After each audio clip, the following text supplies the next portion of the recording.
Okay, so let's jump right in. There's this pretty striking statistic floating around. Oh, yeah. About 70% of people in urban India are dealing with gut health problems.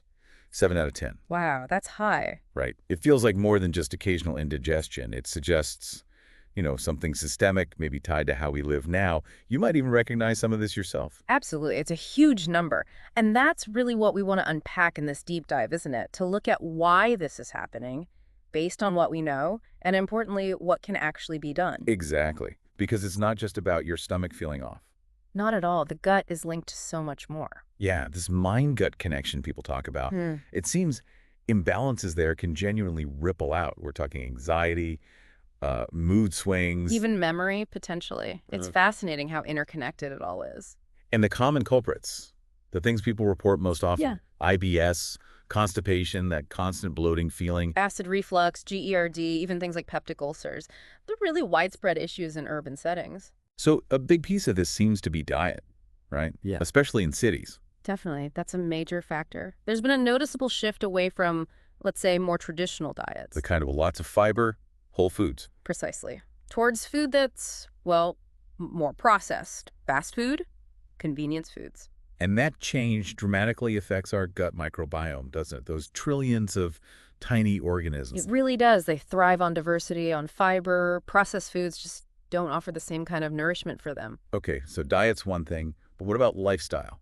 Urban life is Well, stressful. no kidding. Work pressure, the daily grind, finances, it all contributes. Stress has a very direct physiological impact on digestion. And we're often less active too, right? More desk jobs, more time sitting. Exactly. That lack of movement, being sedentary, it slows everything down, including your digestive processes. It's a significant contributor. And here's one people might not immediately think of: sleep. Ah, yes. Crucial. Poor sleep or inconsistent sleep patterns can really disrupt the gut's equilibrium. Oh, so It can actually change the balance of bacteria in your gut, yeah. affect how well it functions. It's all part of the body's complex regulatory system. Makes sense. And we should probably briefly mention things like alcohol and smoking too. Sure, they don't help, obviously. They can irritate the gut lining, interfere with digestion. There are additional factors for some people. Okay, so we've got diet, stress, lack of movement, poor sleep, maybe some other habits. It paints a picture. It does, a complex one. So for someone listening thinking, yeah, this sounds familiar, what are the practical takeaways? What can actually help? Well, the starting point really has to be diet. That comes up again and again. Back to basics. Pretty much. Yeah. Focusing on whole, unprocessed foods, lots of fruits, vegetables, whole grains, essentially getting enough fiber. It sounds simple, but it's fundamental for feeding those good gut bacteria. Absolutely. And don't forget hydration. Just drinking enough water is honestly critical for good digestion. Simple, but easy to neglect. Okay, what else? Stress management. Big one. Finding ways to cope with stress is key. And that could be anything, really. Maybe yoga, meditation, even just deep breathing exercises a few times a day. Something sustainable. Right. And movement. Getting regular physical activity. It doesn't have to be intense. Like a brisk walk. Perfect. It stimulates bowel motility, helps keep things moving. And sleep. We mentioned it as a factor. So prioritizing it is part of the solution, aiming for consistent, good quality rest. It lets your whole system, including your gut, repair and function properly. What about specific foods? Probiotics, prebiotics. Yeah, they can be beneficial.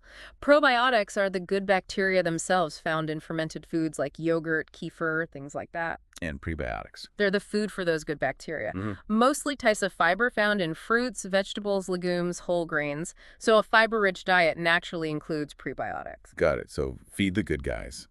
And on the flip side, limit the bad stuff. Makes sense, doesn't it? Reducing your intake of heavily processed foods, sugary drinks, maybe excessive unhealthy fats. It's about creating a better environment inside. Okay. And of course, if someone's having persistent problems. Then it's really important to see a doctor or a healthcare professional to get a proper diagnosis and personalized advice. Rule out anything more serious. Definitely. So wrapping this up, it's clear gut health is a major issue, particularly in urban India, and it's tightly linked to our lifestyle. Very much so. Diet, stress, activity levels, sleep, they all play a significant role. Which leads to a final thought maybe for everyone listening. Mm-hmm. Given this deep connection we've talked about between the gut and the mind, what's maybe one small change you could make, starting today, to support both? That's a great question because often it's those small, consistent steps that really add up to better overall health and well-being. Something to think about.